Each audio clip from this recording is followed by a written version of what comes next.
Hey guys, and welcome to another Sasquatch Theory podcast. On this episode, we have Michael from Indiana, and he had many Bigfoot encounters from Indiana and from the state of Ohio. I've interviewed a lot of guests in the past that claim they've had ongoing Bigfoot encounters, and it seems like they have an encounter every week. It sounds impossible, but maybe there's something going on. I know I've had a lot of encounters, but that was throughout the years, and it was an accumulation throughout my life. But some people have a lot of activity going on, and it really makes me wonder. And I'm not here to ridicule anyone, and I'm definitely open-minded. So let's jump straight into Michael's Bigfoot encounters from the state of Indiana and Ohio.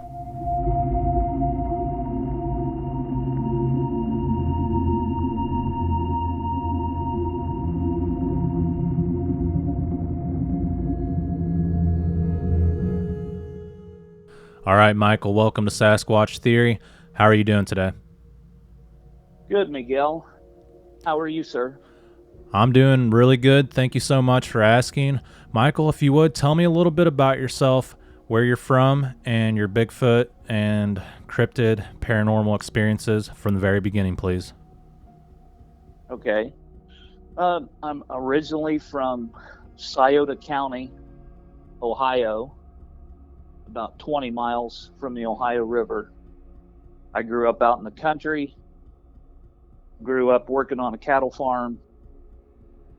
The economy tanked in the 70s, so I moved to northern Indiana to work in the factories and do construction.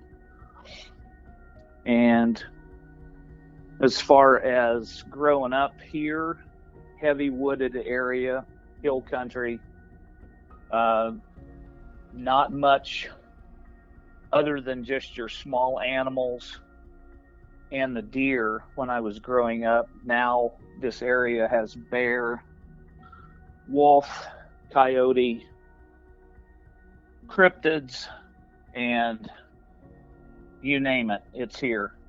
I was never scared when I was a kid.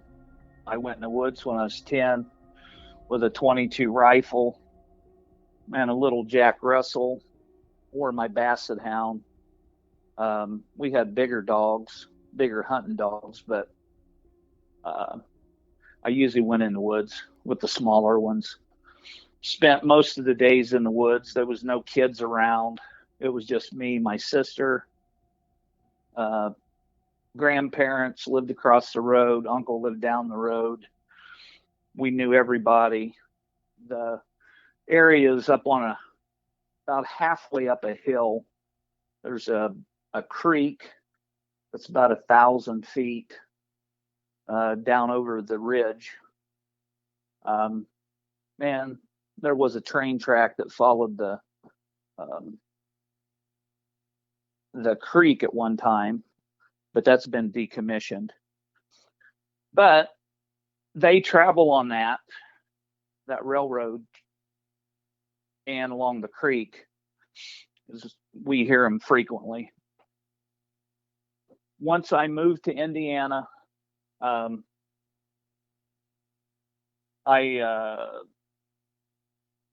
went through the process of life, married and divorced a couple times, remarried in 2015 um, to a lady that believed in these things. I never knew anything about them. And through different things that happened, we ended up moving in with her daughter and son-in-law to take care of my wife's 8-year-old grandson. And where we moved was about 30 miles northwest of Fort Wayne, Indiana. And it was out in the country, a lot of swamps, a lot of farm ground, rolling countryside.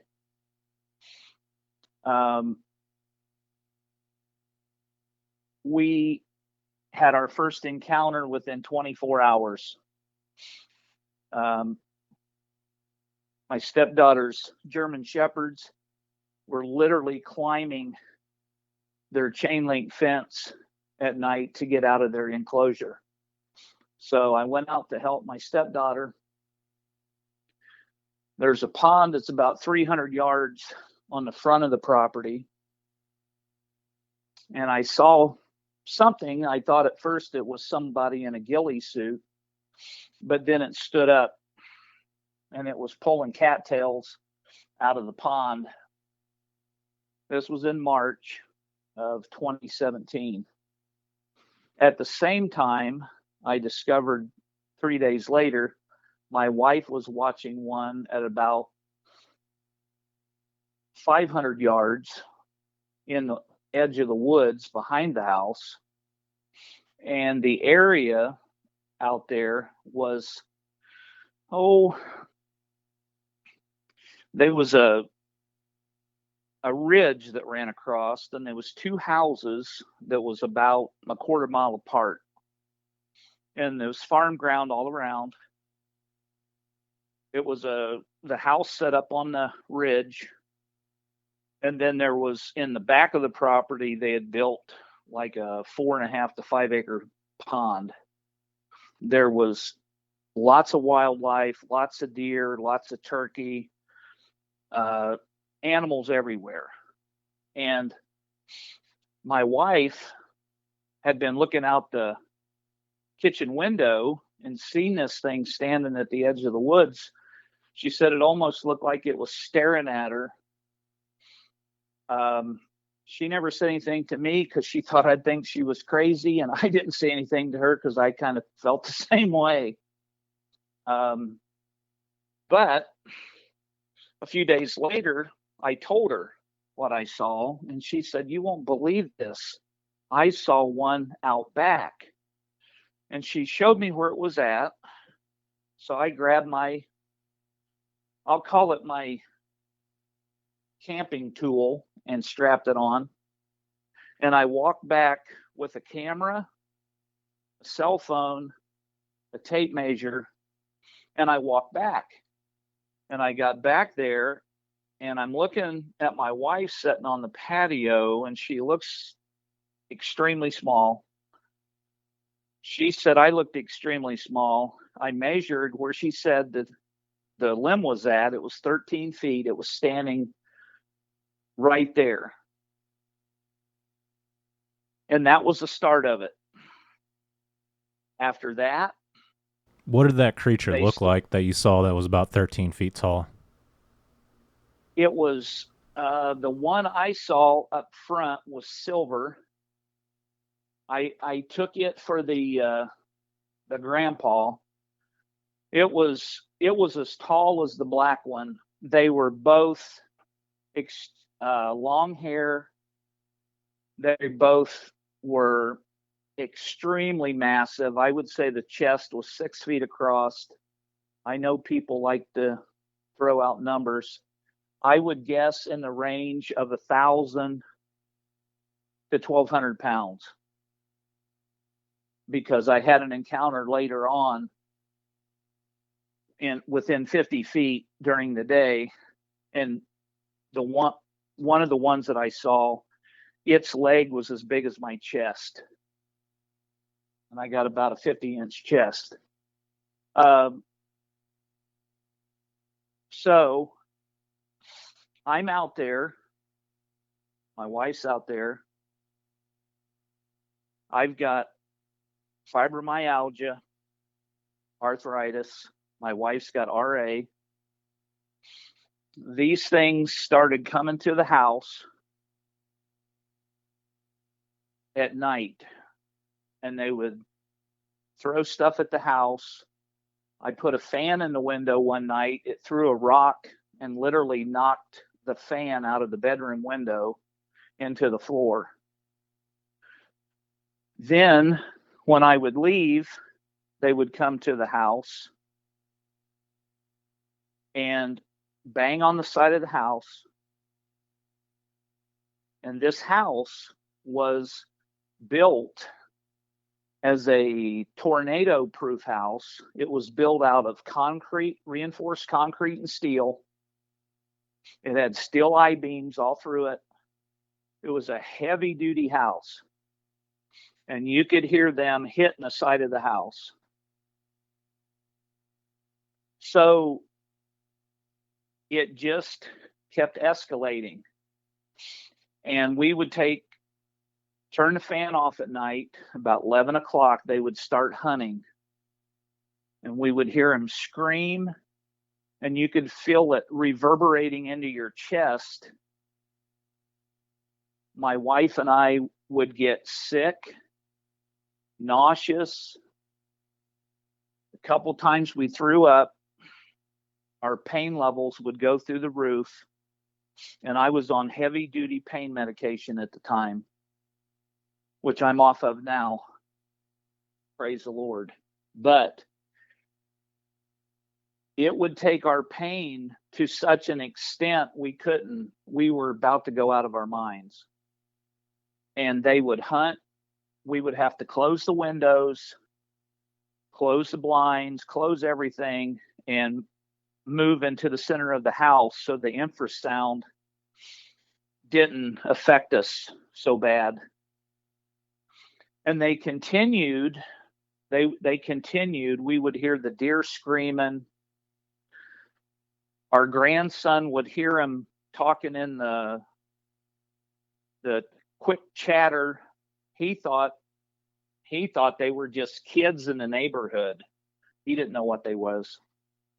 He was like 8, 9 years old. And so it continued on, and it got to the point where we started checking everything. We would go outside when one of us left to go to town. We were 20 miles away. We were 20 minutes from town. If one of us left, we would hear what sounded like wood knocks. And then once one of us came back, we would hear it knock, and then it would knock again at the end of the driveway. The driveway was like probably 15 to 1,600 feet long off the road. And it was a pretty secluded driveway. It was kind of snaked up the hill with pines on each side of the road, so you couldn't see the house from the end of the driveway. Then they started pushing trees over. We would hear the trees go. We would hear them screaming. We would hear them doing all kinds of stuff. And then they started charging my wife. There was 2 female and 1 male German Shepherd. The male German Shepherd weighed around 140 pounds. The females were around 60. The one was a little crazy. She would run and bark at anything. She didn't seem to be scared of him. So my wife had to put him on a leash. So she would take the female out, and the male, I could go out with him. He didn't need a leash. He was trained. My wife got yanked off the porch by the dog. These things ran towards her, growling. She ran back in the house, tripped, twisted her ankle. And it was a continual thing. When I would leave, they would immediately come to the house. They tried to lift the garage door. We had a refrigerator in the garage. I had to put pipe at the bend in the garage door, or they could lift it right up, because the guy had unhooked the motors on the garage door so you could just lift it up. And they would try. My wife would go out there to get ice cream or a treat for her grandson, and she said a big hairy hand would come underneath the door and lift it up and bang it, trying to get it up. And so they continually messed with her. With me, they stayed back. They knew what a gun was. I walked outside. I would hear them off in the distance. I occasionally seen them up close. They would be looking in the house. I would come home. I got to the point where I would shut the car off and coast into the driveway, start the motor, floor it, go up the driveway. And when I broke out of the pine trees, they would be standing looking in the windows of the house, and they would take off running. And it was just a continual thing. In the house that we lived in, we found out later on, after we had been there for like a year, that an old man had built the house and had died in the house. And he had stadium lights all the way across the back of that house, and I never could figure out why until this stuff started happening. And I told my wife, I'm like, I think the guy was probably freaked out because these things would come and harass. They would come every night. Now, when my stepdaughter and her husband got home from work, we would hear the knocks, but then they wouldn't come to the house when they were there. They worked second shift. They got home around 11 o'clock at night. But the house being concrete and steel, unless you had the windows up, you couldn't always hear the stuff. And they didn't believe it. We tried telling them, you're crazy, you're out of your mind, what are you smoking, whatever. And I'm like, well, we've seen them continually. Around that time, after we were there, 6 months to a year, our grandson started having nightmares. And he said things were coming into his room, trying to talk to him. Whatever it was yanking his bed covers off. I was in the kitchen. I cook. One of the things I appreciate my mom teaching me. I cook, love to cook. I'm in the kitchen cooking. I turn around and I see a teenage boy standing there with a baseball cap on, tennis shoes, blue jeans, and a red shirt. And he just smiles at me, nods his head, and then fades out. And my wife seen the black shadow things come in, and the house temperature dropped 10 to 15 degrees. I seen them too, but I didn't like to tell anybody because I didn't want to freak our grandkid out. And it was just, it just kept escalating. And then I had a monthly doctor appointment 30 miles away every month. When I would leave, and our grandson was homeschooled, when I would leave, my wife and grandson would be sitting at the kitchen table.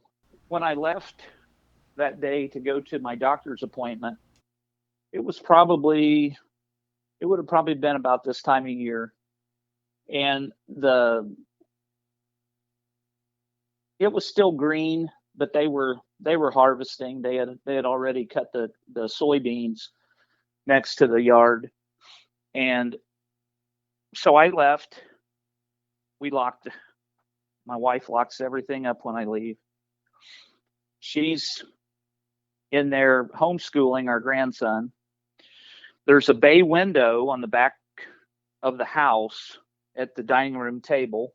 The bottom of that is about 5 feet off the ground, the bottom of the window. There was another creature. They call it a dogman. That's what I'm getting now. But it had a dog's head. When it came to the window, it lifted its head up enough to let my grandson see it. and it freaked him out. Then it dropped its head back down, but its back, it was on all fours. Its back was at least a foot above the bottom of the window. My wife seen it. They closed the blinds and went into another room. Then later on, once the deer hunting stopped in Indiana, we were on a 60-acre farm that had 2 houses on it. There was a pond up front. It was about 300 yards away. It was maybe a quarter of an acre with a lot of cattails in it. And they liked to go down there and pull the cattails up. We watched them. And we never saw any small ones. These were all big. So later on into the late fall, early winter, I'm in the bedroom. My wife's taking the dogs out with the grandson. She screams. I grab the gun, run through the house. There's a workout room that was in between the kitchen and the 2-car garage. And it had patio doors on each side and glass windows. As I'm coming through the house, the big male German Shepherd comes running in, full bore, goes underneath the kitchen table. He lays there for 3 hours and shakes like a leaf. I used to train German Shepherds, trained them for years, and I never had one ever do that. He wouldn't go outside unless I was around after that. When I got to the door, I look up. There's a 20 by 20 patio, concrete pad. There's a black figure,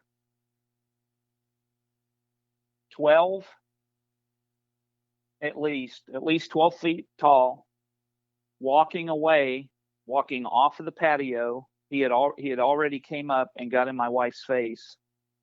Didn't growl at her, but just came up to her within 5 feet.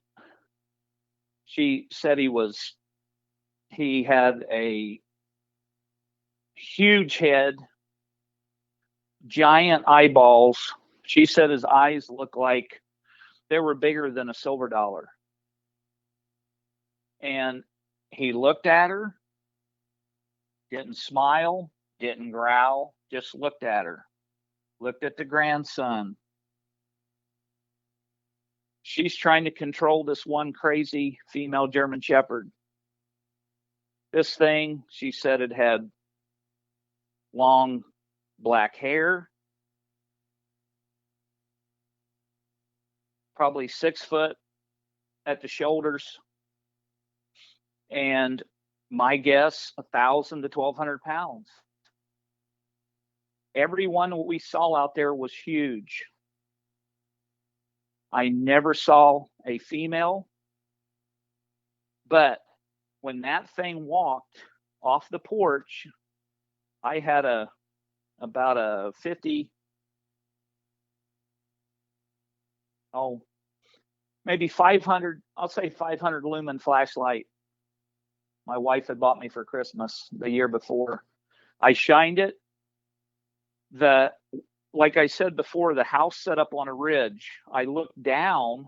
This thing's walking down the hill, an area where I've mowed that was about 50 feet down at a gradual grade. And there's 4 of them. And they're as big as he is. And they're all 4 of them are standing on each side of where I've mowed like soldiers. They're literally standing there like a military formation on each side of that mowed area. And they stand there until he walks all the way down and walks by them. And then they turned and followed him back into the woods behind the house. Their eyes were huge. I mean, for me, shine the light at them, they were probably 200 feet away. And they had to be huge because of the grade that came down off the backyard, as high as they was. And their eyes, to me, their eyes looked like they was in the range of 8, 10, 12 inches apart. I mean, they were pretty wide, and they were basically all the same. They almost looked like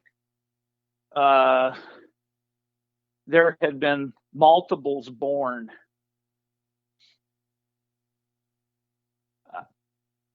I didn't know what to do. I had my wife go in the house. I locked everything up. The thing that I never felt when I was around any of them was fear. I know a lot of people get freaked out. I know a lot of people have paranoia, nightmares. I've never had it. I've never had fear put in me. And I told you, Miguel, I'm a servant of the Lord. And I just don't have the fear for that. And I've never liked bullies. And to me, that's what they were doing. They were bullying us. And so we went on the defensive. We made sure that all the doors were locked, all the windows were closed and locked. We made sure that we didn't try not to go outside after dark.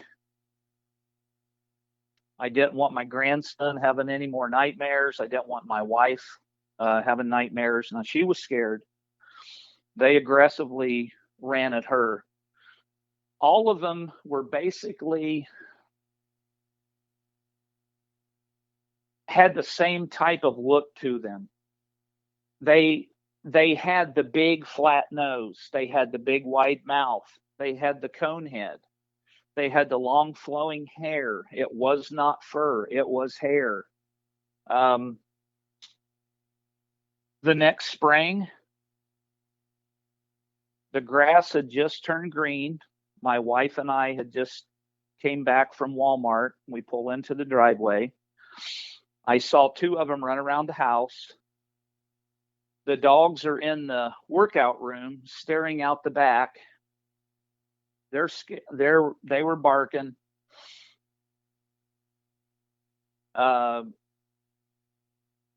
These 2 black figures run around the back of the house. I get out. I've got a lifetime permit. I always believe you ought to protect your family. So I follow them around. Nowhere in sight.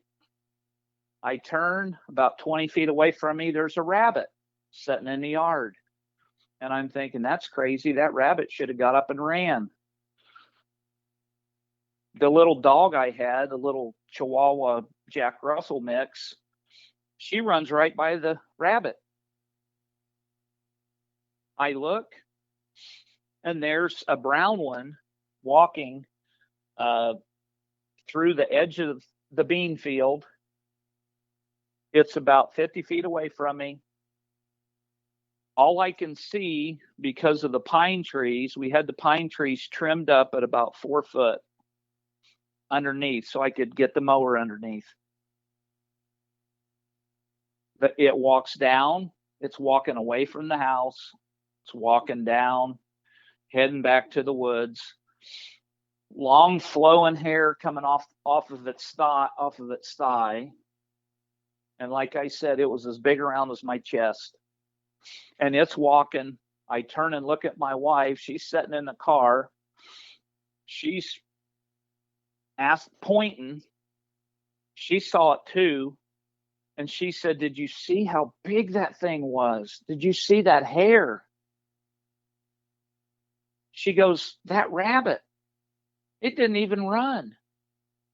I said, that rabbit was petrified. Well, it goes on out. I ran out into the bean field. It's already back into the tall grass and the brush, and headed back to the woods. So later on that year, I'm mowing. It's around, in the summertime in northern Indiana. I would say it was probably around 9:30, probably late June, early July. The sun was setting. I'm looking off to the east, and there was an area, probably 10 acres of woods. It was about maybe 1,500 feet from the house.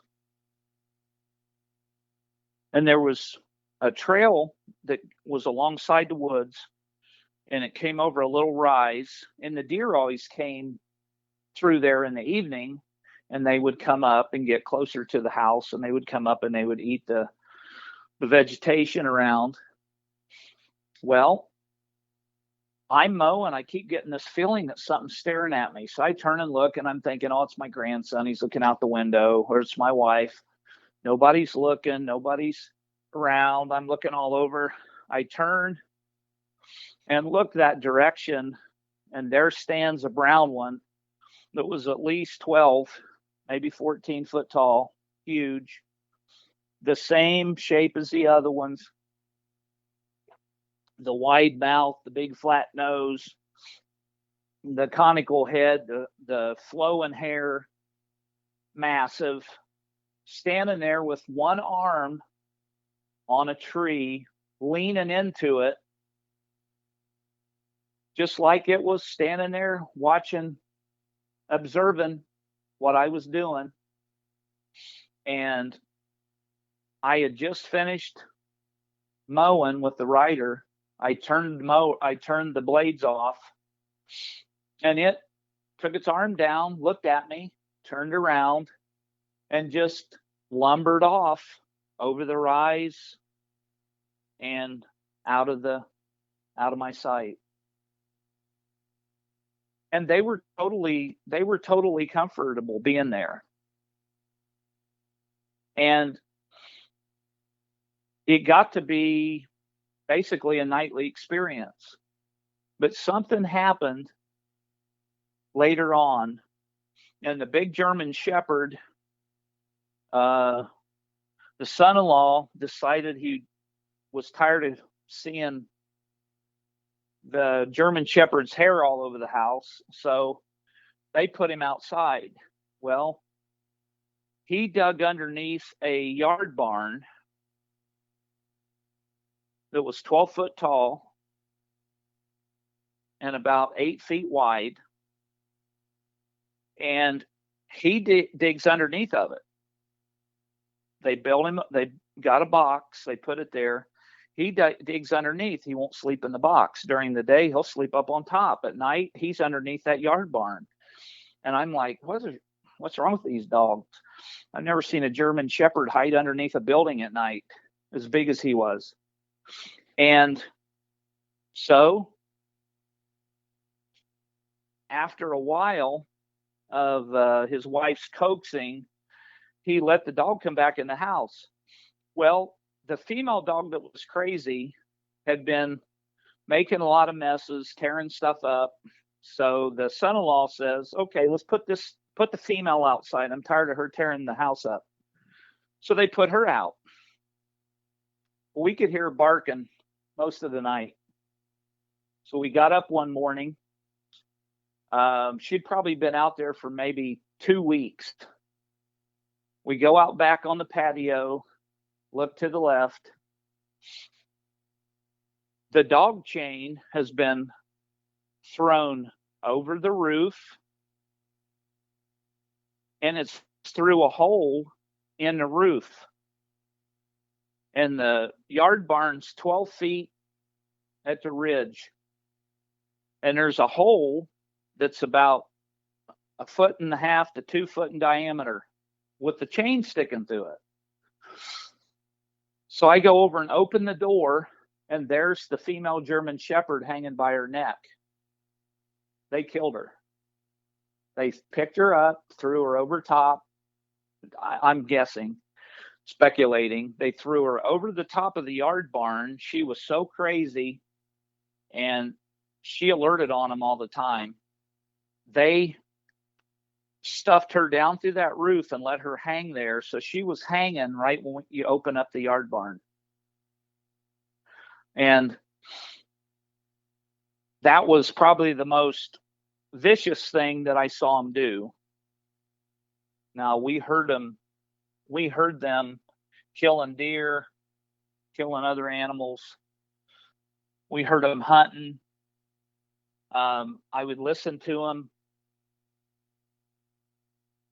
The older one that I assumed he was in charge, the older one would start screaming, and the whole valley, you could hear it echoing. And then you'd hear these other ones, and they would start doing their knocks. And then you would hear a deer get caught, and you'd hear the deer scream, you'd hear bones breaking, and then the deer silent. And that was just a continual thing there. Then in 2 years later, I have to come to Ohio. My mom and stepdad's in a nursing home. I come down to get them out.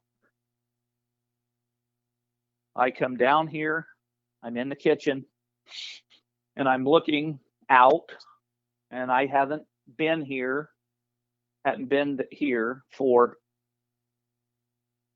30 years at the house.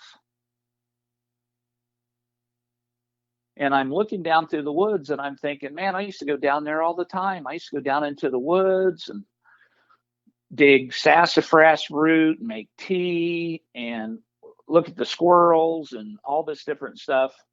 Just typical country living things. So I walked down. The next morning, I'm in here making my coffee, and I'm looking down in the woods, and there's 3 dead trees interlaced, and it made an X. And I'm thinking, that wasn't there yesterday. I walked right through there, and there was no live trees around to hook it to. There were 3 dead trees that had been dragged over. The trees were about 6 inches in diameter and probably, I don't know, 8 to 10 foot tall. And it was December of 2019. Everything's dead. You can see all through the woods. Where I'm at here, I can see 7 miles to the west. And if I go on top of the hill, I can see 11 miles to the east. And it's all deep woods. No one was ever allowed to hunt out here except our family. And there was huge bucks out here. So I'm here by myself. They're in the nursing home. They have to go through physical therapy for several months before they can come back. So I'm here cleaning up the house. I'm burning brush. I'm cleaning up the yard, doing all this stuff. My mom and stepdad the older they got, the more stubborn they got, the more contrary they got. They didn't want anybody over here touching anything. Not even me and my sister. So I start cleaning the yard up, and I'm burning brush, and I'm cleaning things out and getting rid of all their hoarding inside the house. And so I'm burning out here probably 6 hours a day. I'm burning. Then I water everything down and come in the house. I'm looking, and I think at about 100 feet away, I'm looking into the woods, and the trees have thinned out, the big ones, fallen over. And I think it looks like a big stump. And there's a lot of black oak here. And I'm thinking, oh, it's a black oak stump. And I seen it, didn't pay much attention to it. Well, I turned as the black stump got up and walked off and lumbered around the hill. And these down here are similar to the ones that I saw in Indiana. But these down here they have a totally different personality. And it stood up, didn't look back, walked around the hill. And then I was on high alert. So I thought, well, okay, I'll put doorbell cameras up. I'm 30 minutes from town, out here in the boonies. Start putting doorbell cameras up, one on the front, one on the back. I got rocks being thrown at me, acorns being thrown at me, all kinds of stuff. They were throwing limbs out of the woods. So as time goes on, in February, I got my mom and stepdad out of the nursing home, and they came home. And of course, they were mad because I cleaned things up. So they wouldn't let me stay here, told me I had to go stay at my sister's. So I stayed at my sister's for about a month, and then they said, well, we really need your help. Please come back. So I moved back in. I was by myself. My wife's in southern Missouri taking care of her mother. So I'm here, I'm looking around, and not much is really going on. It actually things died down once they came back home. Well, my wife comes back after her mom passed away in I think her mom passed away in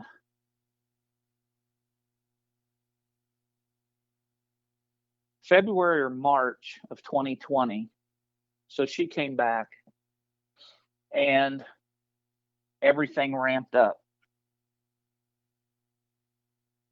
And I'm driving to Indiana once a month to go back to see my doctor. Every time I left, my wife's getting things thrown at her. Things are coming up to her bedroom window, growling at her at night. So I started talking to him before I would leave. And I would say, hey, I know you're out here. You stay off this property. You leave my wife alone.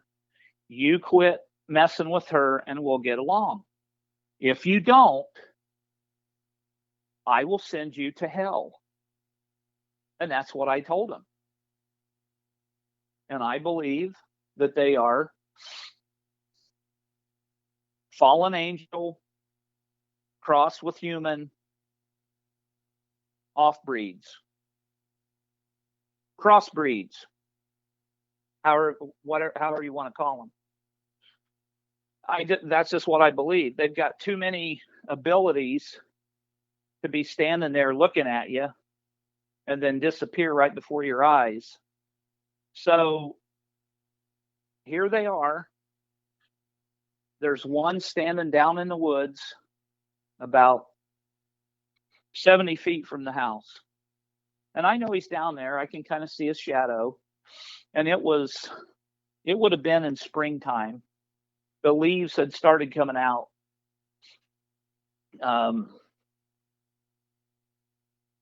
And my wife says, I hate when you leave. And I said, well, I'm going to go talk to him. So I went out and I said, what I just told you, I'll send you to hell. Well, I heard it go, "Huh," and stomped off. So I prayed over the property and I left. And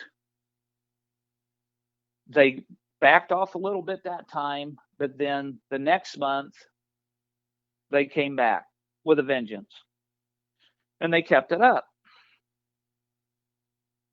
So my mom, I had bought a book from Scott Carpenter and was trying to learn about him. And my mom sees the book and says, what's that? My mom was 88 at the time. She goes, those things aren't real. And she no sooner got it out of her mouth than something hit the wall right behind me. And she has a china cabinet in here with a bunch of her collectibles in it. And it shook the house, rattled that cabinet, which was sitting about 4 inches away from the wall. And she looks at me and says, what was that? And I said, that was the thing that you said you didn't believe in. She goes, well, let me have that book. I want to read. And my mom and dad was always big readers. They got a library in here. And so she read about him and got scared. And I said, don't worry about it. They're subject to God. They're subject to Jesus Christ and the Holy Spirit. And they can't do anything to you unless they ask permission. Oh, they can appear, I believe. And I believe they can intimidate, which they have. They can do all these things and get away with that. But as far as physically getting a hold of you, I just don't believe it. That's my personal belief. So it kept going. They kept doing stuff. So one night I was fed up. So I took the deer rifle out and dumped a couple rounds into the woods and said, you better pay attention to what I'm saying. Well, I got up the next morning, opened my bedroom window blind, and there was a 3-inch limb out of a tree that was about 10 foot long, and it was jammed into this dry, hard yellow clay and gravel about a foot down into the ground, just right outside my window. I thought, oh, okay, so I did tick you off. So I went back out there, pulled it out of the ground, threw it in the woods. Well, they threw it back. Then they came, and I put movement lights under every window, so I knew if somebody was out there.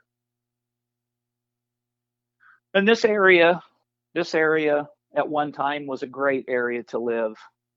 But then once they crashed the economy, then you had everybody under the sun growing pot, cooking meth, doing all this stuff. Well, we were having a thunderstorm, and my stepdad, who was an invalid, says the light came on. Somebody just went by the window, and he had a flashlight. I said, it's pouring rain outside. It's thunder and lightning. So I go outside, look around, don't see a thing, come back in, and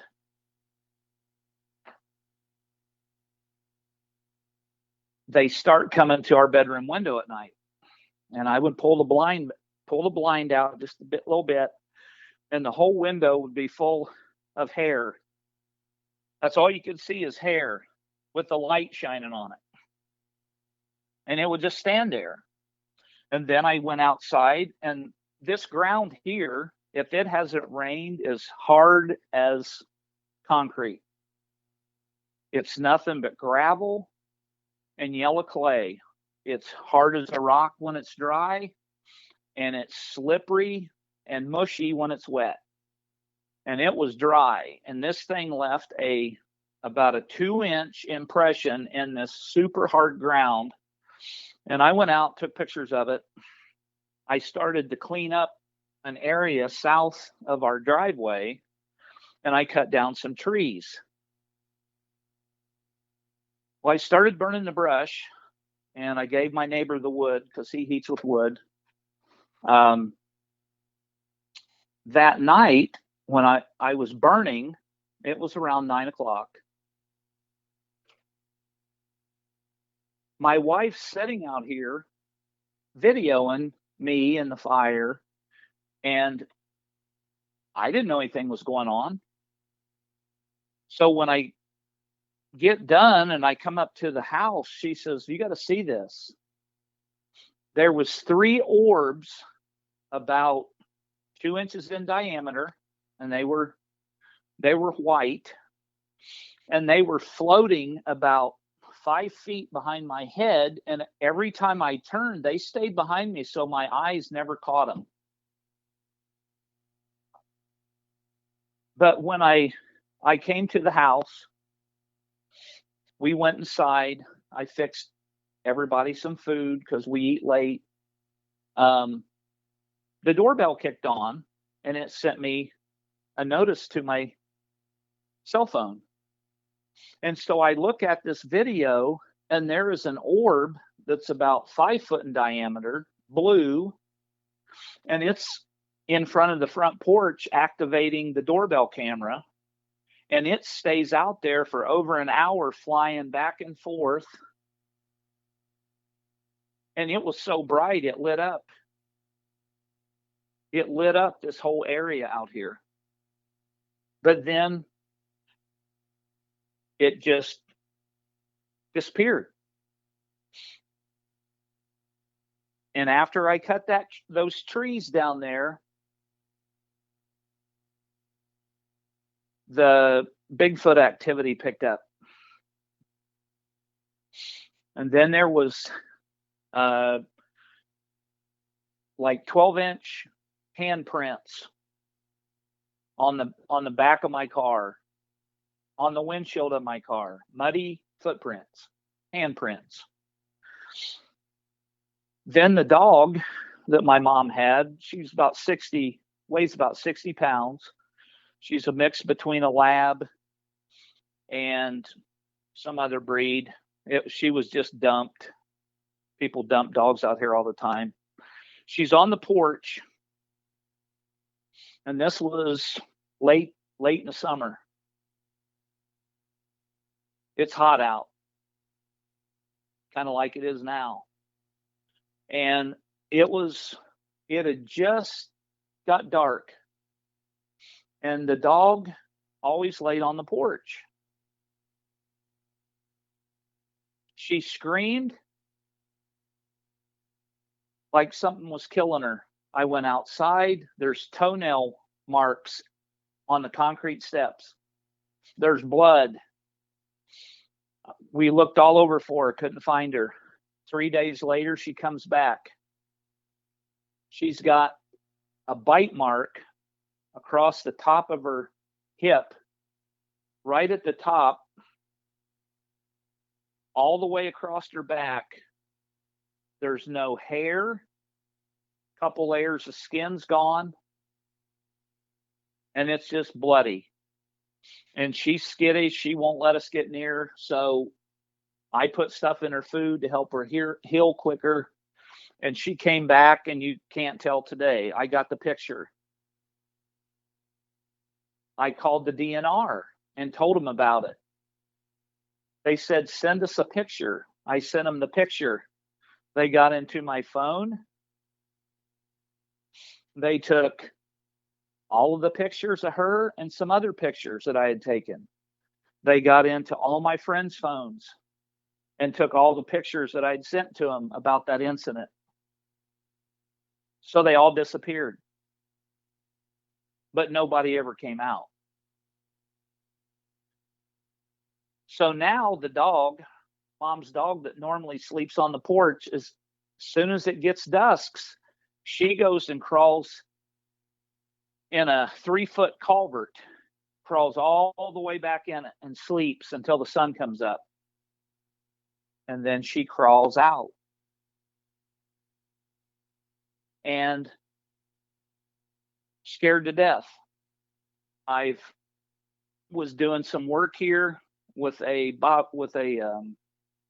backhoe, and my neighbor was needing some dirt moved, so I went over and was moving some dirt, and it was sprinkling rain. It was in the late fall, and I got my jacket on and a hat and everything, trying to keep a little bit of the moisture off of me. And I'm watching, and one of these things is watching me from the power lines. And it's just standing there, just watching me as I'm moving the dirt. And we've seen them at night. I've got some heavy duty handheld flashlights and spotlights, about 120,000 lumen a piece. And I've watched them walk across 3 different sizes, stop and look at me, and they're about, they're probably 300 to 400 feet away from us. There's a 5-acre field across the road in front of our house. And this house sits right in the woods. There's trees literally 10 feet from the back door.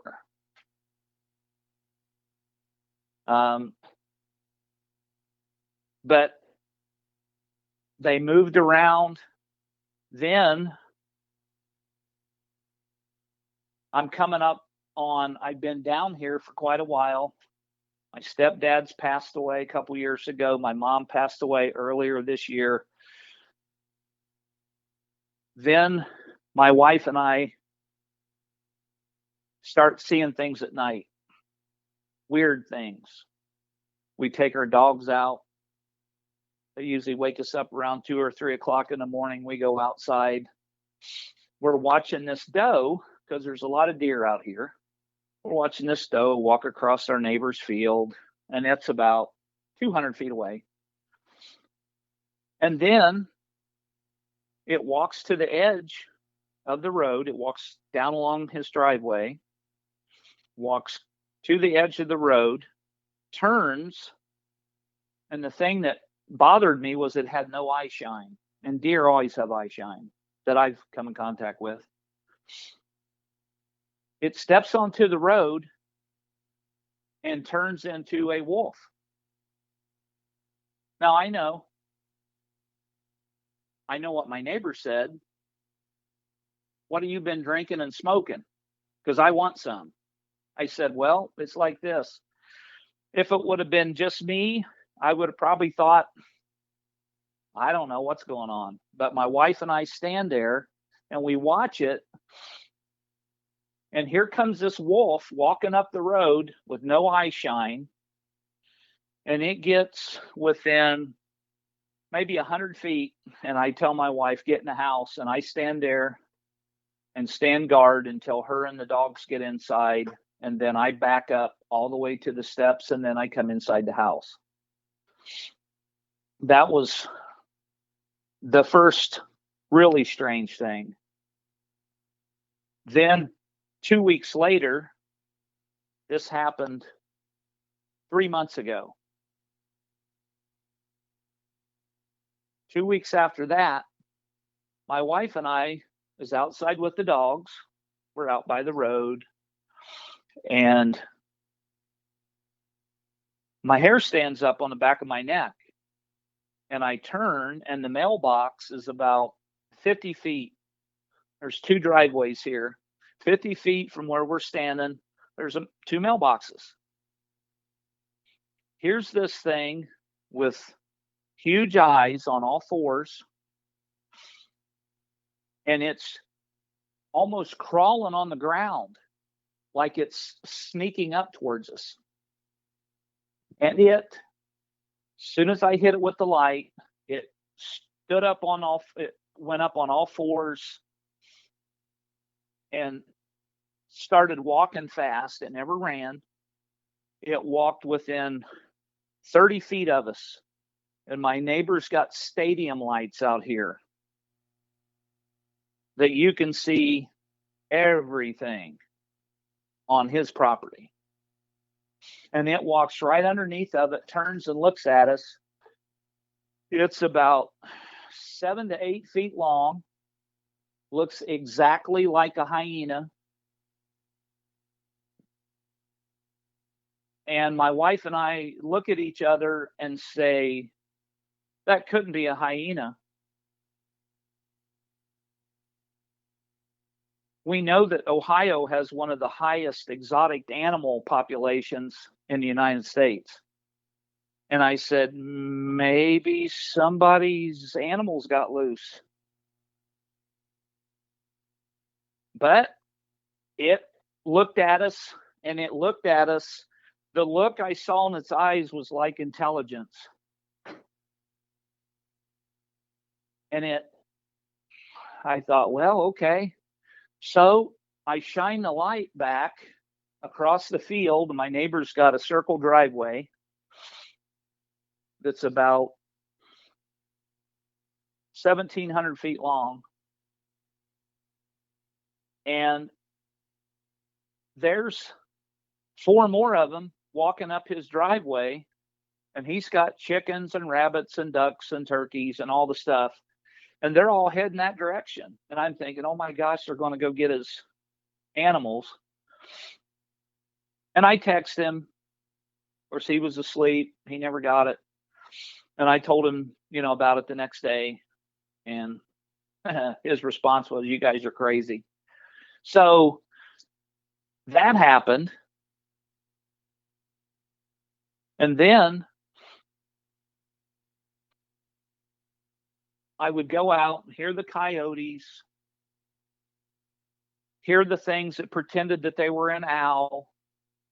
Then I would hear the things that pretended that they were a dog.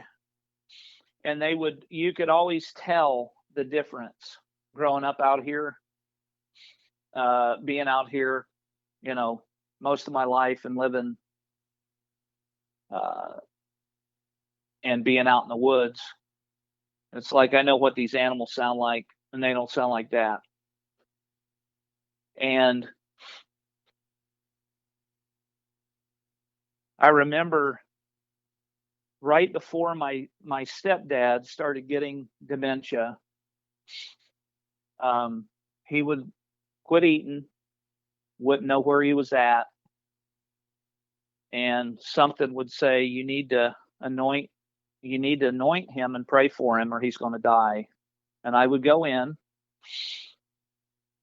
and I would anoint him with oil and pray over him. And he would sit up in bed and say, what's going on? Why is everybody in here? I'm really hungry. Can somebody fix me some food? And he would be good for 6 to 8 weeks. And then it would happen again. It happened 3 times over a 6-month period. And then I was in here making dinner. It was dark. It would have been, he died in September. So it was probably, I'm guessing, 8, 9 o'clock at night. This apparition came to the door, looked at me. I turned, see it. I saw it out of my right eye, turned, looked right at it. And it was like it said, Roger's going to go. You're going to Indiana to your doctor. He'll be dead before you get back. And I went to Indiana, seen my doctor, was up there 2 days, and on my way back, he passed. That type of stuff's happened. There's been so many other things that don't make sense. My wife was out. Her family came up to visit her 3 months ago. Well, she took a picture out here in the field, and they like this area out here. It's really remote. So when they got back home, her sister said, "Hey, I lost that picture. Can you take another picture for me?" So my wife takes a picture of the field and sends it to her. And about an hour later, she calls her and says, "Hey, what is that thing up there by the power pole?" And my wife's like, "There's nothing there by the power pole." Well, she sends it to me, and I look at it, and I enlarge it, and I try to do a little bit of something just to lighten the color up because everything's so washed. But I look at it without doing anything to it, and I can see something standing there with arms and a hand. It looks like it's about maybe 6 feet tall. Its head, and I know this is going to sound insane, but its head looked like it was one of those Wisconsin cheese hats. Only it was in that shape, but it was wavy. It was looking to the west, had its head turned.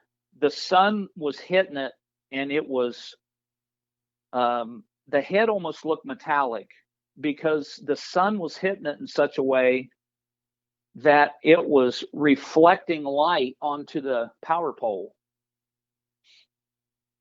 And it had something in its right hand. I have no idea what it is. I've taken pictures since, haven't seen anything there other than that's the area where I saw the Sasquatch walking around.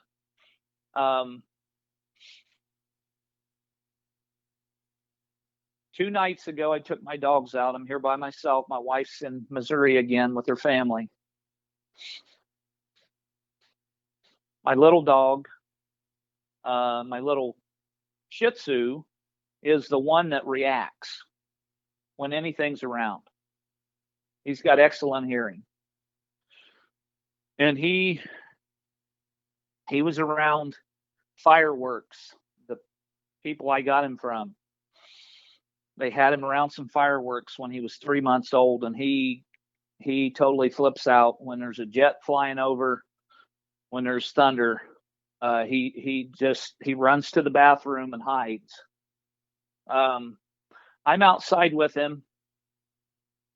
I get about 20 feet from the front step, and he turns and he's digging in the gravel trying to get back in the house. And I always go outside, and I'm always loaded for bear because I've had bobcats within 20 feet of me. I had a bobcat charge me across the field. I've had that wolf thing, whatever that was. Coyotes are out here. I've had a mother bear literally 50 feet from me in the woods huffing at me. There's animals spotted on trail cameras around here that people don't believe are here, but I know that DNR has relocated stuff in for years. They were doing it back in the 90s. So I'm shining my light every place. About 30 feet away from me, 5 sets of eyes pop up. They're about 4 feet off the ground. And it's like, oh no, those hyena things are here again. And they're standing there staring at me. And I was ticked. I had told everything, stay off my property. And so I unloaded on them. And all they did was blink a couple times and back up. And they stayed there. My neighbor heard me. He heard the shot. He comes across. He's got a big spotlight. He comes over here. I'm looking right at one of them. He's shining his light right in its eyes and says, "Well, what are you shooting at? There's nothing there." I said, "It's right there. I can see it." He's like, "There ain't nothing there." I said, "There's a set of eyeballs right there." He's like, "Nah, there ain't nothing there." So I got told last night, those things you shot at are ticked off. So when I take the dogs out, here comes something through the woods, lands on the porch roof on the back, crash. The dogs immediately run for the door, and that's the way it's been down here. This area is highly First Nations people. The is a half a mile away, and down by the creek, that area, there's a mile of creek frontage, and it's all flat. When we used to plow that,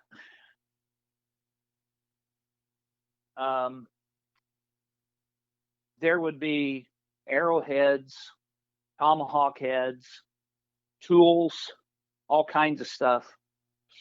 And the people that owned it where I worked were second generation German immigrants.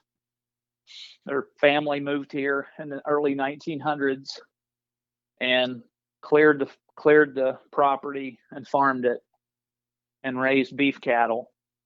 And they were poor, went through the Depression, and they said they would have to stop every year and go through and pick up all that stuff because they were plowing with mules and draft horses, and they would get their feet cut because they were barefooted, and the boys would get their feet cut. So they would stop and pick all that stuff up, and they had bushel baskets full of that stuff down there when I was on the farm. And then the old man, some trader came through and bought them for peanuts. But they had at least 25 to 30 bushel baskets of those artifacts at one time. And I've seen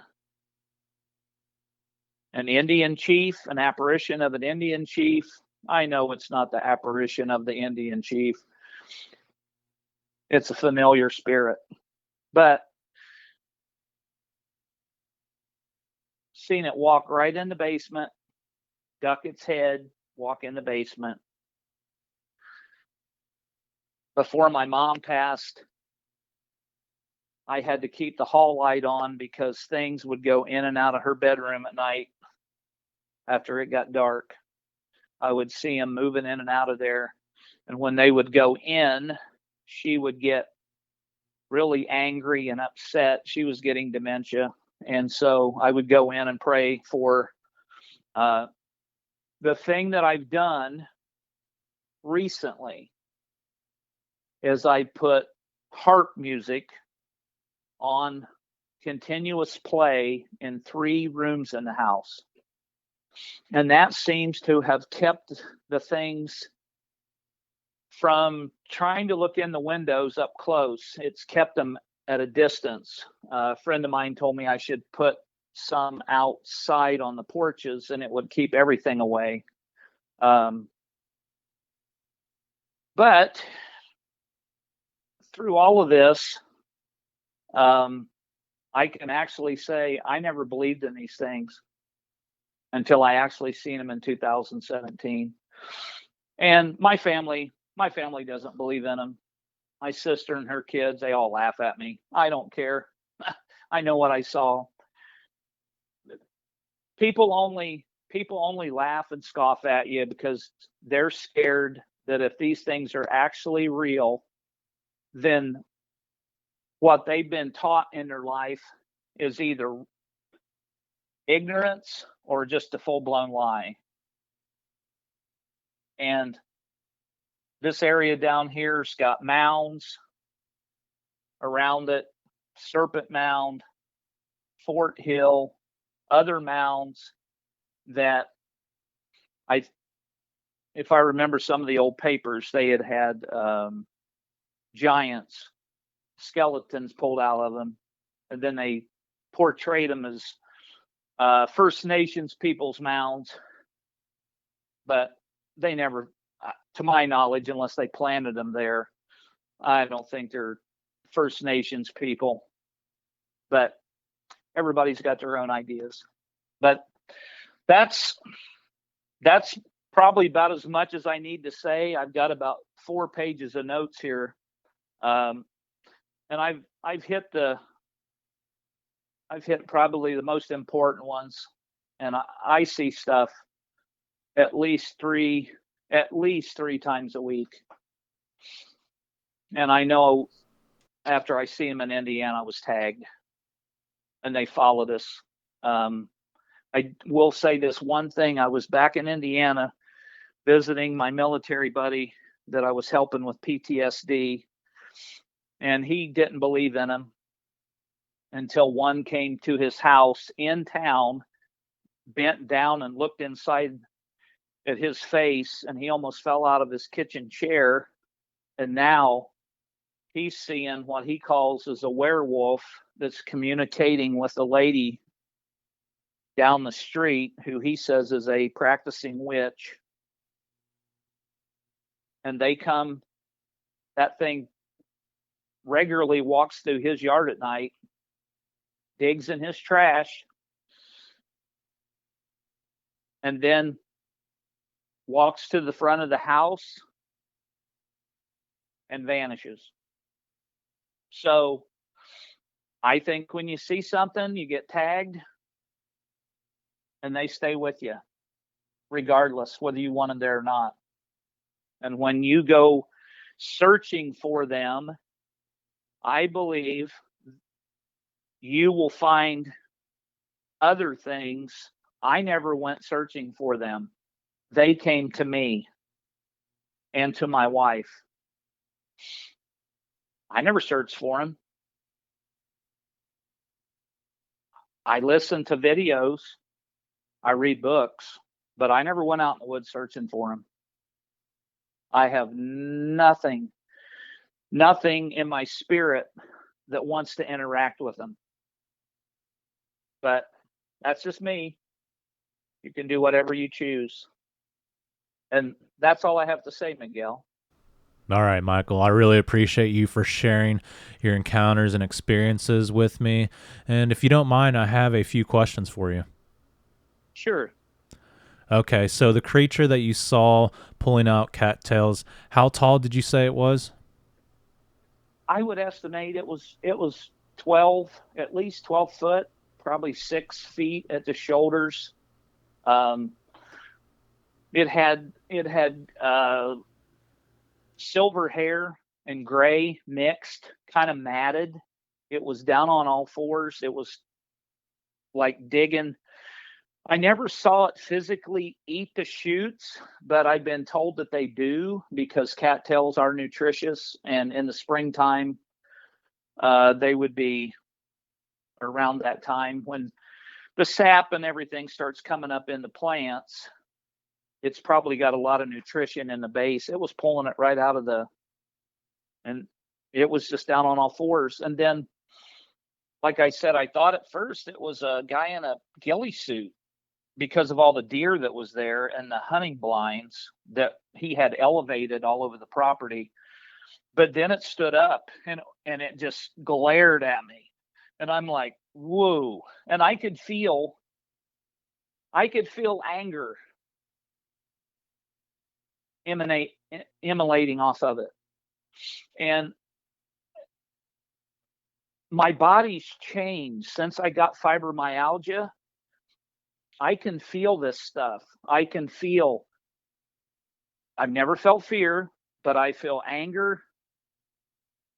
I feel hate. I feel their presence. But yeah, it was huge. And all the ones that I seen out there was huge. I never saw any small ones anywhere out there. Yeah, that is really interesting and terrifying at the same time. So, do you think these things are attracted to negative energy, and that's possibly how they manifest or why they show Yes. up, perhaps? Yeah, I believe that.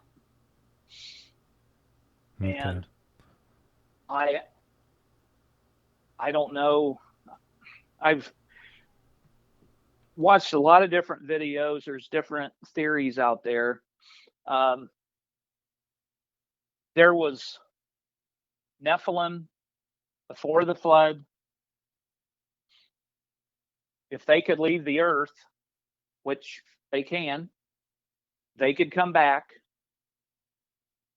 Um, I've heard of people, military in Afghanistan, of them getting out of orbs, stepping out of orbs. Um, that's what kind of troubled me when all the orbs showed up. It was like when I cut that one tree down, then the activity exploded. And why do And you think that happened after you cut down the tree? honestly, I don't know. Um, unless they felt like I was invading their space. I was going to clear it out and put a storage trailer there so I could clean all the stuff out of the house and then have some carpenters come in and do some work. Um, and that's why I was cleaning it up. And I did a lot of burning. Um, but yeah, if I go in the woods, like I went up there where those 5 hyena looking things were standing on the bank, I went in the woods yesterday and I was told in my mind, get out. And I'm like, no, this is my property. I said, you can be here, but you're staying off of my property. You got thousands of acres out here. You can do whatever you want to, stay off my property. And then I went outside and was told they didn't appreciate that, you firing on them. So wham, the limb come through the woods and landed on the deck roof last night. And the dogs felt the energy because they wanted back in the house like right now. Yeah. So, if it is true that these things are connected to the Nephilim, the giants, the fallen angels, it says that they taught mankind different things, possibly like telekinesis, telepathy, like what you described, mind speak, and many other abilities. So I think these creatures are the masters of these abilities that people can obtain through practice, which I believe it's not good. It opens up doorways, but it does seem like they can do that. A lot of people have described experiencing mind speak. I've experienced orbs, and so have many other people, and I've heard that from several of my guests in the past that they've seen these balls of light, and it seemed like a creature was stepping out of them, and it could be a portal opening up. It could be the manifestation of these creatures by means of energy. And it's really hard to determine, and we're physical creatures on this earth, and it's hard to Well, understand these things. yeah, well, when it said God created man in his image, he made him a trident being, spiritual, physical, and emotional. And I believe that Adam was the most intelligent person on the earth at that time. God even submitted to him. The thing of it is, people want to pigeonhole everything into their way of thinking. I'm open to listening. I've got a friend who's a spiritualist. I grew up in a Christian home. I didn't want anything to do with it. I went out into the world, lived my life, did whatever the heck I wanted to, until I was burning brush at my house, and a voice came and said, "This is the last time I'm coming to you. Your son's coming over this weekend, and if you don't go to this meeting, then your son is going to burn in hell, and it's going to be your fault, and you're going to burn in hell." And so I mysteriously got my overtime canceled, because I used to work 7 days a week. Got my overtime canceled. I went. I got saved and baptized. My son got saved and baptized. We accepted the Lord. And then his mom took him away from me, and I didn't see him for 9 years. But beside that, these things, if they have been cross-seed, and from the DNA study that was done by Mrs. Ketchum, I think is her name. She's a scientist from the University of Texas. Scott Carpenter, her, and some other people, they did the DNA studies, and people deny it. I've been told, I've got friends in military intelligence that's told me they've got them DNA typed cross. They don't want people to know about them because it would totally shift the paradigm of reality. But the scripture is very plain. I believe this has already happened. There'll be a nation from the north that has a fierce countenance that will neither regard the old or the young. And all of the stuff that was done by Eisenhower and Truman by signing agreements with these you can call them off-world entities. God threw them out of heaven. They're all over. They're everywhere. They made agreements with them for advanced technology, and they let them take millions of people. And I believe that's where the missing 411 comes from. And the Bible also says when it's time, when Jesus returns, God's going to have the angels take his people from the ends of the heavens. So these things, I believe, not the Sasquatch, not the dogmen, but the other ones, the Greys and the other ones, take people and experiment on them. There's enough people that's been reverse put into a hypnosis, that's told stories, that's got the scars on their body, that's got women that said that they've been impregnated and the baby was taken at 3 months, the underground bases that Phil Snyder talked about. My friend that's a spiritualist, he told me, he said, the reason they're throwing rocks and acorns at you is because you're their brother and they want to communicate with you. I said, look, I don't have any brothers. It's me and my sister. And I sure don't have any brothers that look like that. If I wanted a friend that I called a brother. But he's talked to him. He says he's talked to him. And I know they've tried to talk to me through mind speak. And I actually went down. There was a big black one out here that was standing just off the property line, and it had been growling at my wife for a while, and it ticked me off. So I went down there. I hate bullies. I can't stand it. So I go down there right at dusk, and I start talking to it in my mind. And I came back in the house. Well,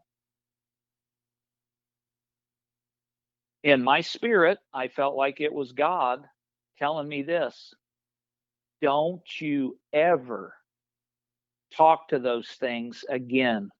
That is my job. And I said, okay.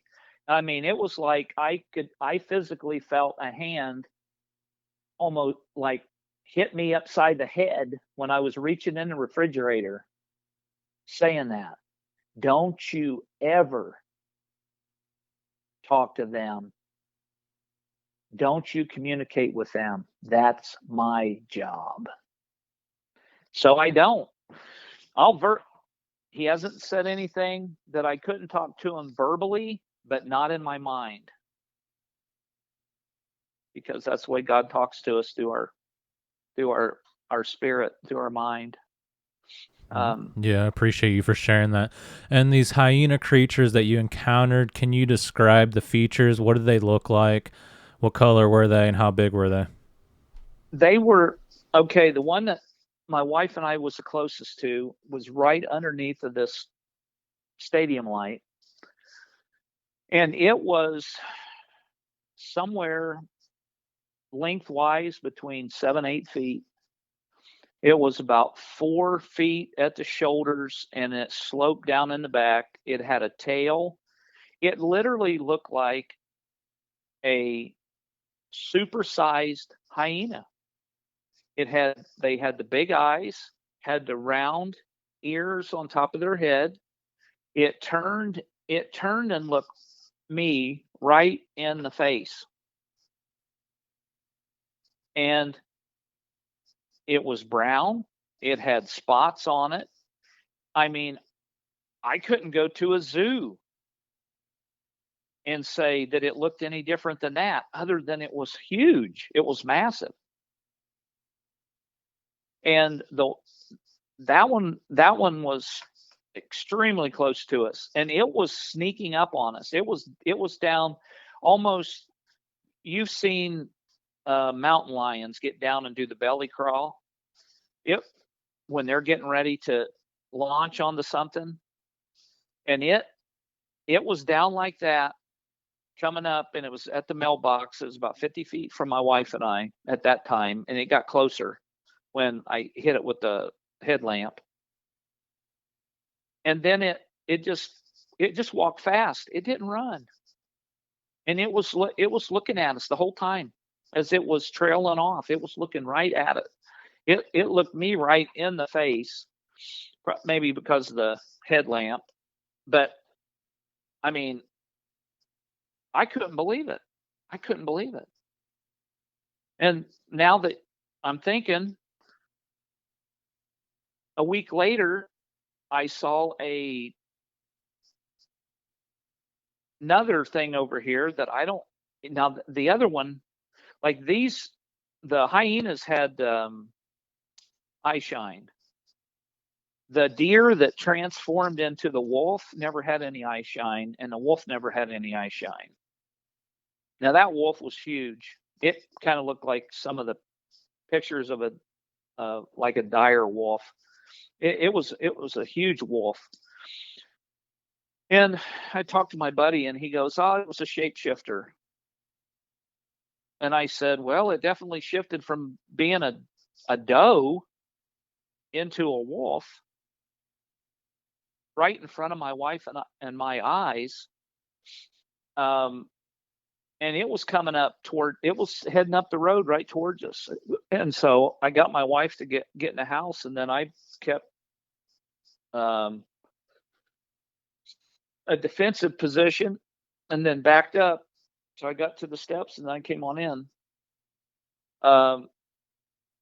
The only thing I can say about the hyenas and the shapeshifter, the two little dogs didn't even act like they seen it. And then when they were up here on the bank right behind the house, my neighbor didn't see it. And I'm looking right at it. And he's like, I don't see nothing. And he had a headlamp or a handheld searchlight that was brighter than my headlamp, and my headlamp's 120,000 lumen. And I'm thinking, you can't see that? He's like, there's nothing there, Mike. I'm like, man, okay. We did see something. I seen it. My wife's been gone for about a month and a half. And I've been seeing quite a bit of stuff out here. After she left, she's already had an encounter at her brother's place in Mountain View, Missouri. She's in the southern part down there. And I've watched so many of your videos on Missouri, the current river, the killing fields, and all this stuff. And she's like, we floated on the current river. I can't believe it. I'm like, well, hey, they're everywhere. I believe they're everywhere. Because the one came right in town at my friend's house, and it was 2-3 o'clock in the morning, and we were talking. He worked second shift, and he got home, and we were up all night talking. And he's former military, still got some PTSD going on, and it came right up to his picture window, and it was at least 10 foot high, big, probably 5 foot at the shoulders, and it bent down and looked right in the window at his face, and he almost fell out of his chair. And then he started seeing this werewolf thing, and he described it, and he sent me pictures from what he found on the internet. He goes, it looks just like this, and it's talking to this woman down the street that everybody says is a practicing witch, and I've seen it with her, walking and talking with her. Yeah, that is interesting. So why do you think these creatures have marked you? Why do you think you've had so many encounters? I honestly don't know. I never believed it. Honestly, I didn't even know anything like this existed. It just wasn't on my list of things. I mean, I grew up on a farm, never had any encounters here. When I was younger, moved to Indiana, never had any encounters. Up until 2017, when we moved out into that one area, and then they just showed themselves to us. And I couldn't. I'm like, why are they doing this? It doesn't make, to me, it didn't make any sense. I couldn't figure it out. I've always been interested in a lot of other things. And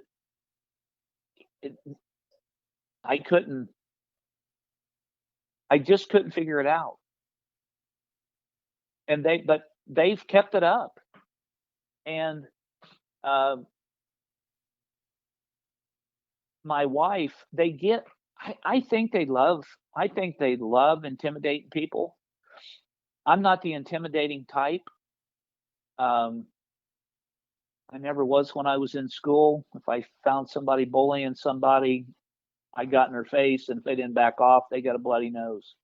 That's just the way it was. I just hate bullies. And they would come and scare my wife half to death. I mean, they would literally run right at her at that house that we lived at up there. And we never had anything like that. And I've had spiritual activity.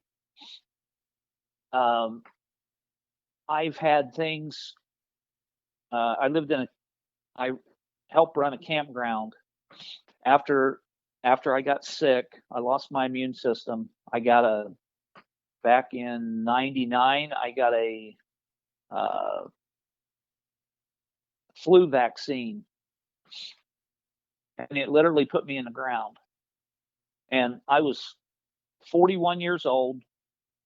I worked 7 days a week. I worked out in the gym every day. I ran 5 miles. I was in good shape. I spent about 100, 150 bucks a week on supplements and good, clean food. And I thought it was invincible. And the union came around. I was working for an automotive company, Heat Treat and Axles at the time. And the union came around and said, hey, everybody's got to get this. And they gave away Sam's Club memberships. They gave away restaurant coupons, all kinds of stuff, a couple $100 worth of freebies. And everybody just lined up like the stupid sheep that we were and took it. And in 6 months, they're carrying me out on a stinking stretcher thinking I had a stroke. And my immune system crashed. It took them 3 years to figure it out. The infectious disease center in Fort Wayne, the doctor that was there was very intelligent. She's the one who figured it out after years of blood tests. And I lost everything. I lost my house. I lost my vehicles. I lost all my construction equipment. I've lost over $2 million in earnings, and basically went on disability. Ended up moving out of a nice house into a campground that my wife at the time worked in the campground 6 months out of the year. So we had housing and utilities year round. And in that campground, I was attacked. She bought some antique furniture. I got attacked. I would wake up, things would be on my chest, holding me down while something else was choking me. I've had people put curses on me. I've seen myself being stabbed and felt the burn going in my back. Heard all kinds of things, had stuff talking to me, just all kinds of crazy stuff that I couldn't even fathom where this stuff was coming from. That stuff all happened years in advance. It was like right after I accepted the Lord, there was a target put on my head, and I started getting attacked, and I got attacked and attacked and attacked and attacked up until 2013, and then it started backing off a little bit. And I got remarried in 2015, and then it ramped back up. And then in 2017 is when I started seeing these things. Yeah, that is certainly terrifying. And yeah, I believe that you've had a lot of encounters. I've had a lot of encounters myself, and I often wonder if it's a physical thing or if it has to do with the paranormal. Maybe I messed with something that I shouldn't Right. have. Maybe I got an attachment. Maybe there's something more sinister going on. And just like everyone else, they wonder about the Nephilim, the fallen angel, giants, right. the Mounds. Do you think that this is possibly connected with the giants and the Mounds? I know you said that there's a lot of them in Indiana and Ohio as well. Yes, there's actually some like 30 minutes away from here where I'm at. There's some that. But yeah, you mentioned the Serpent Mound and other areas in Indiana. Serpent Mound and Fort Hill is literally 30 miles from Southern Ohio, where I'm at here in Southern Ohio. And then there was another mound that was like 5 miles from the Ohio River. And they always said this is a Native American mound. And they had signs every place, and you wasn't allowed to go on it and all this stuff. And then all of a sudden, it's nothing anymore. There's a farm on it. There's buildings on it. it's like, okay, how did it go from being a protected status to being, farm ground with animals and stuff walking on it? But yes, I think that the giants, once the fallen angels bred with the human women, then they had offspring, and the Bible said they were men of renown. They're extremely intelligent because they had high level spiritual wisdom. Throughout the stuff that I've studied and researched from Egypt and different places, looking at all these different things, those people, the Bible even talks about it, bestiality. I think those things, this is what I think. People will say I'm crazy, and they have. But I think that the fallen angels crossbred, because they knew how to, with every creature that was on the earth. And I think that's where the dinosaurs came from. They were weird looking animals, crazy looking animals. I think that they were crossbred from the fallen angels. I think that they bred with everything because they wanted to pervert everything that God created. And so we ended up with all these weird looking animals and all these weird looking creatures. And now these people that are trying to bring good things down and increase evil in the world are trying to reestablish some of those animals that are taking DNA. I know Hitler was doing stuff. I'm sure the Egyptians was doing stuff. People act like because it was several thousand years ago that they were nothing but a bunch of knuckle draggers. Those people were, I think, 1,000 times more intelligent than we are. Adam was the smartest one. I think through time, things didn't get passed down. I know that from my grandfather and my father. My grandfather only taught me a tiny amount of things. My dad taught me very little because he was working all the time. And so I went to this farm, worked with this old German farmer that knew how to raise cattle, do everything without chemicals, without junk. And the meat tasted just unbelievably wonderful, tender, unbelievable. And my uncle, who was a genius, he helped design back in the 70s, one of the last coal-fired power plants on the Ohio River. There's a place up here called Jaybird where General Electric tests their jet engines. He helped design and pour all the concrete to test those jet engines. He just had a 12th grade education. But back then they taught you stuff. And if he wanted a tool, he built it himself. He's made lathes and stuff that works better than any commercial lathe you can find.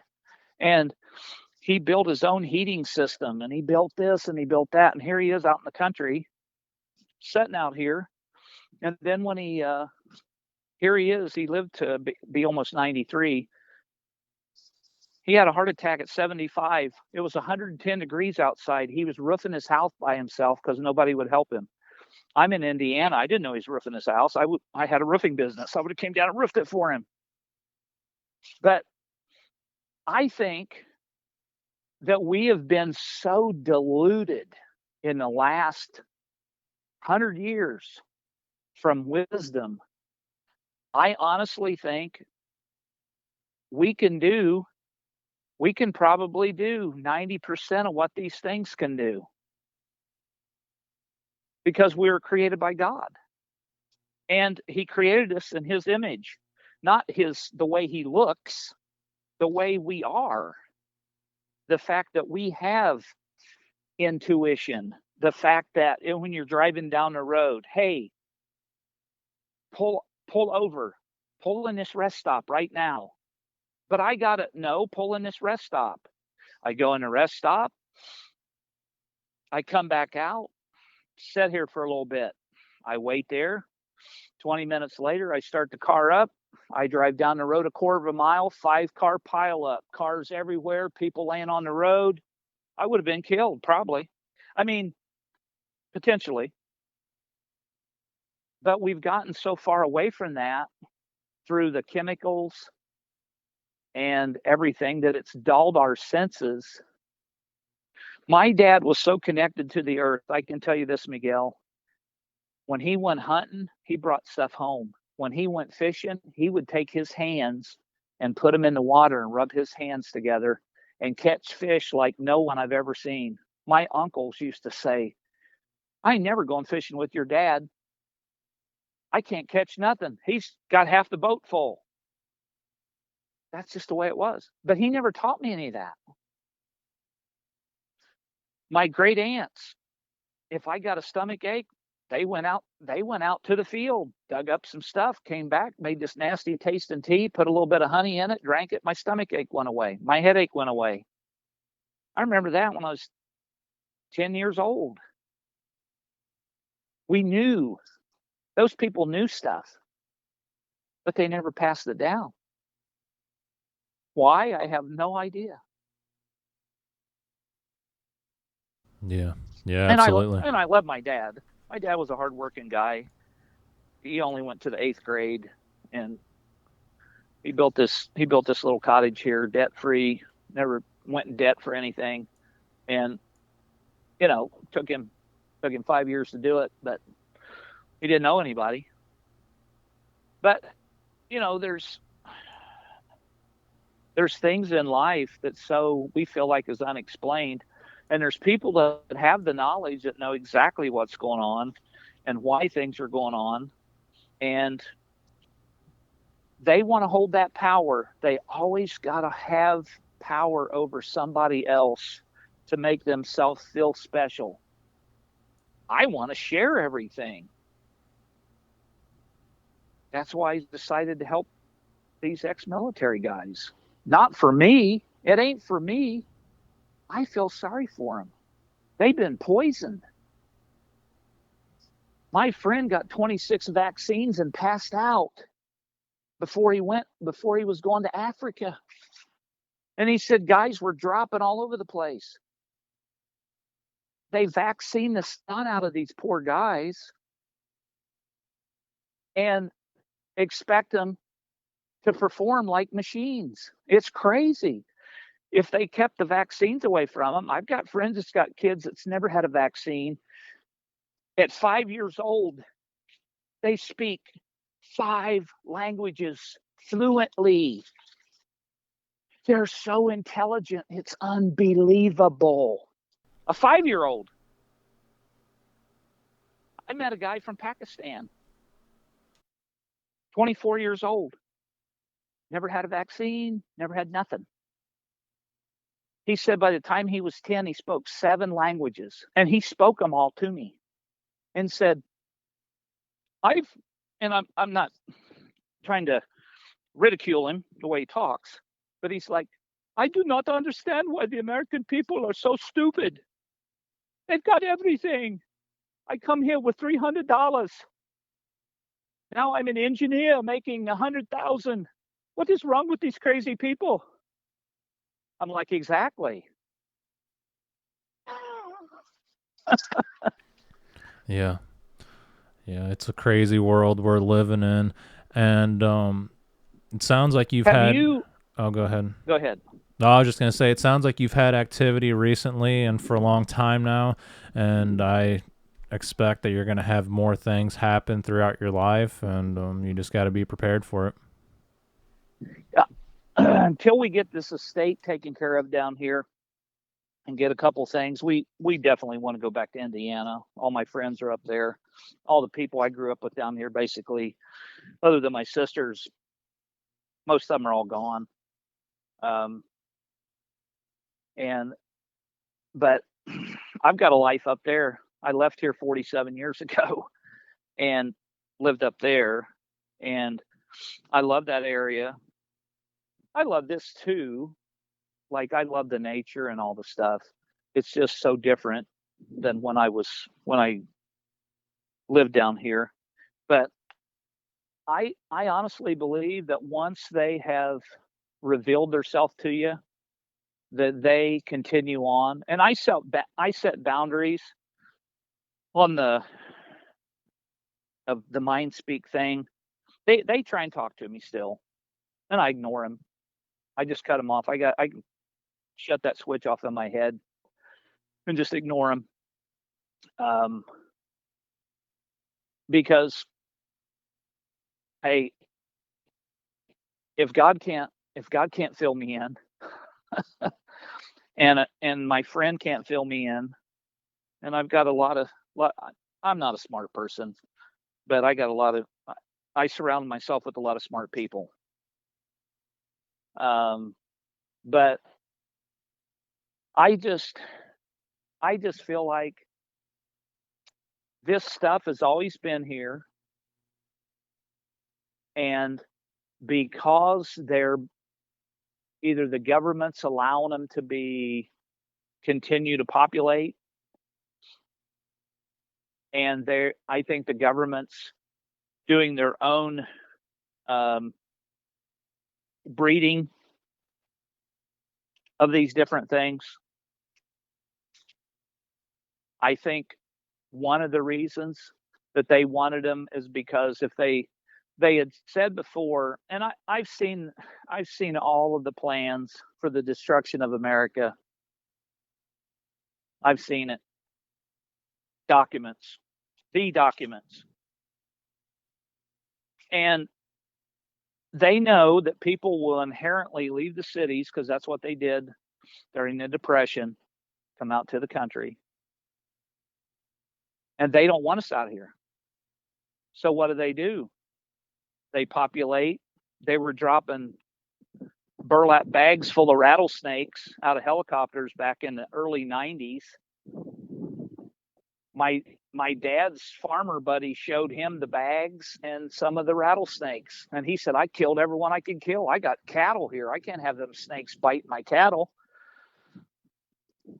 And they put the poisonous snakes back in. Then they brought in the turkeys and got the turkey population up. Then they brought in the wolves, the coyotes, the bears, the black panthers, the mountain lions, and the bobcats. And they're all here. I seen a black panther in my neighbor's driveway 200 feet from me the other night. And it was laying there switching its tail, looking at me. Was it a real one or was it a shapeshifter? I have no idea. It had eye shine. But they don't want us in the woods. They don't want us. They want us eating their garbage food, because they know if we eat good, clean meat. Growing up, when I did, the old timers, I can tell you, every morning, bacon, eggs, sausage, or biscuits and gravy. They always had eggs. They always had some type of pork. They had potatoes, onions. They grew 90% of everything that they ate. They worked 12, 16 hours a day in the field. They ate like horses. They drank one beer a night for relaxing, and then slept and got right back up. And they never had. Most of them died in their early 90s on the road that I'm standing on right now. And so it's like, they never seen any of this stuff. They didn't know anything about it.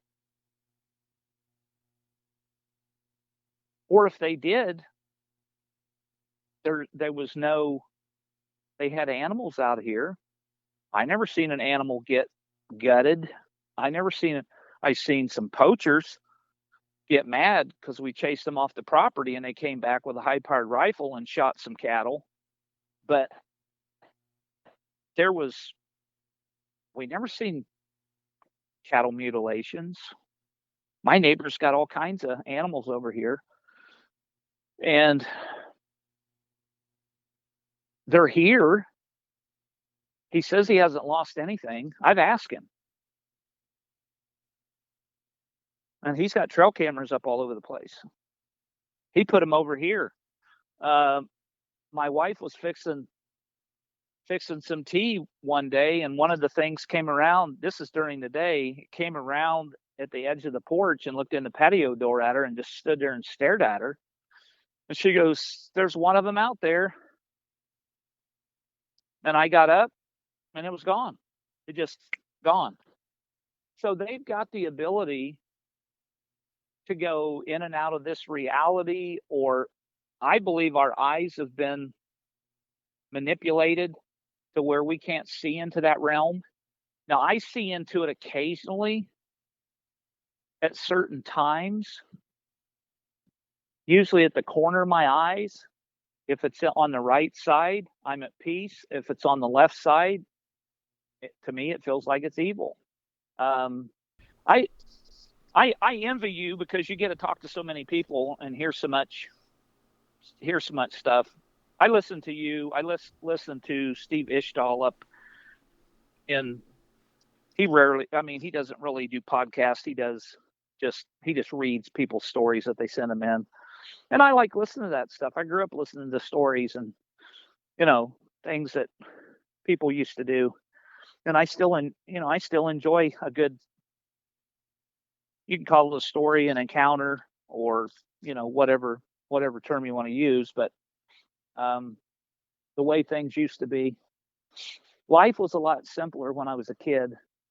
Even though I was working on the farm 7 days a week, it was a lot simpler. When you read the Bible and you see all the stuff that's in there, and I don't think most people want to read it, because if they know what it truly says, it would totally freak them out. Yeah, I completely agree with that. Some of the old, like Ezekiel's wheel and spirits that had the face of a lion, the face of an ox, face of a man, face of a bird. I mean, that'd be some pretty strange stuff. Yeah, absolutely. And it seems like there's a lot of strange things going on in the ancient days, and it's still happening today behind the scenes. But yeah, Michael, I really appreciate you for taking the time today to talk to me about your encounters and experiences. And it really means a lot to me. We're running out of time right now, but yeah, I think you covered a lot of stuff, and I really do appreciate it. I know I'm not as descriptive on the stuff, even though it's like I feel like it's imprinted into my mind what they look like. It's just hard for me to describe exactly every little detail, even though I can see it. I used to be good at drawing. I'm not so good anymore. But yeah, Miguel, I appreciate you. I appreciate your time and the stuff that you're doing. Your shows have enlightened me in a lot of stuff, and it's helped. I mean, like I said, I don't have nightmares. I just know that they're here. I just feel like it's a part of life, whether we want to accept it or not. It's here. And some people, maybe like me, that's easier for it to handle it. And I know some people are totally petrified, and I feel sorry for them. I couldn't imagine never being able to go in the woods, never being able to go camping, because I grew up doing all that stuff. We camped all over the place, hiked all over the place. And